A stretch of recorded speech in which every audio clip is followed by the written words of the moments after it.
When we think of sleep, we usually picture a simple state of rest. But human sleep is a highly calibrated physiological process, strictly bound to the 24-hour rotation and 1G gravitational pull of Earth. Our circadian system, the endogenous biological clock that governs our daily rhythms, is perfectly tuned to the natural drop in core body temperature and the surge of melatonin that occurs as the sun goes down. This natural timing allows us to enter deep, slow-wave N3 sleep, which accounts for about 20% of our total rest. Here in the brain tissue, low-frequency delta waves trigger a synchronized wave of cerebrospinal fluid washing through the interstitial space. This sweeps through the brain, clearing away toxic metabolic waste, like beta-amyloid, built up during waking hours. Because this entire cleansing cycle operates as a hyperspecific local phenomenon tuned to Earth's conditions, leaving the planet immediately shatters that delicate biological rhythm. The physical failure of sleep begins the moment an astronaut reaches orbit.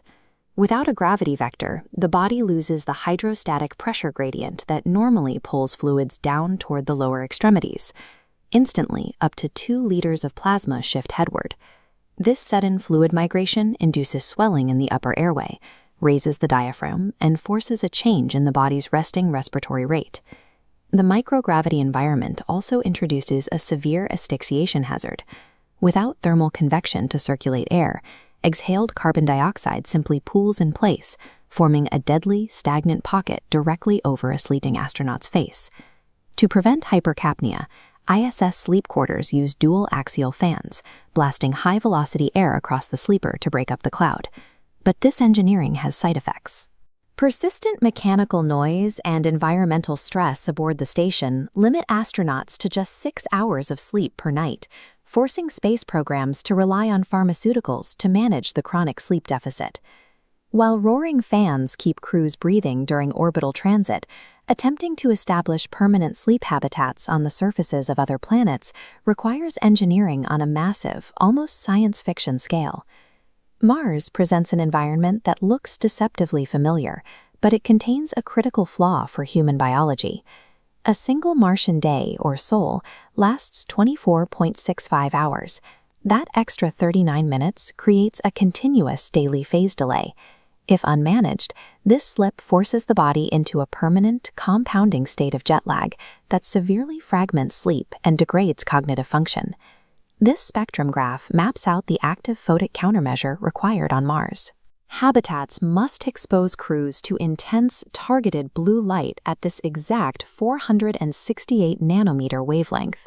This specific exposure suppresses daytime melatonin and forces the circadian rhythm back into alignment. Moving inward to Mercury, time stretches even further. The planet endures a brutal 176-day solar cycle, while its surface is continuously battered by lethal solar radiation and cosmic rays. To survive an environment this hostile, crews must abandon the surface entirely. Sleep environments have to be constructed deep inside uncollapsed volcanic lava tubes, utilizing meters of thick basaltic rock as a natural radiation shield and stable thermal insulator. Venus offers a completely different extreme. The surface is a crushing 92 bar, 462 degrees Celsius greenhouse where no habitat could survive. Instead, NASA's high-altitude Venus operational concept targets a zone 50 kilometers up in the cloud deck. At this altitude, atmospheric pressure normalizes to 1 bar, allowing astronauts to sleep inside large floating airships suspended above the lethal surface. Whether it means manipulating artificial light, diving under solid rock, or floating in an alien atmosphere, surviving the inner solar system requires intense engineering barriers just to protect our basic circadian and thermal needs. Past the asteroid belt, the physics scale up. Jupiter is surrounded by immense radiation belts that deliver lethal doses in minutes, forcing any human habitat far out to its moon, Callisto. Because Callisto is tidally locked in a 16.7-day orbit, establishing a functional sleep schedule requires dividing local time into artificial circats.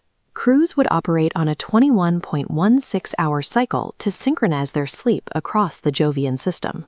Saturn's largest moon, Titan, offers excellent radiation shielding through its thick nitrogen atmosphere, but introduces a new problem. Surface gravity is a mere 0.138 g.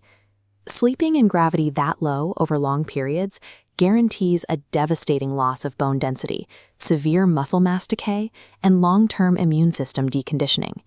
To counteract this physical decay, crews will sleep inside short-race artificial gravity centrifuges, simulating Earth's pull while they rest. These machines are strictly limited to a rotation rate of 2 revolutions per minute or less. Any faster, and the Coriolis force induces severe inner ear disturbances and spatial disorientation. At the edge of the solar system, the ice giants require even more extreme isolation. Floating pods on Uranus must be completely light-locked against seasonal cycles that last for decades, while habitats on Neptune require massive magnetic isolators to silence the structure-borne noise of 2,100 km/h supersonic winds. In the frigid outer reaches of our solar system, achieving a single night of rest requires completely decoupling the human body from the outside world, using layers of advanced kinetic and acoustic armor. Looking across these planetary environments reveals a stark truth. The wider universe is profoundly hostile to human biology. Our cardiovascular fluid dynamics, the oscillations of our deep brainwaves, and our hormonal rhythms are all inextricably bound to Earth's specific 24-hour cycle and hydrostatic pressure. The reality of off-world expansion is that we are not rapidly evolving or adapting our internal biology to fit the extremes of the solar system. Instead, we must engineer immense, localized technological bubbles that perfectly replicate a tiny, idealized slice of Earth wherever we go. The ability for a human to safely close their eyes and rest on an alien world will stand as the ultimate triumph of human engineering.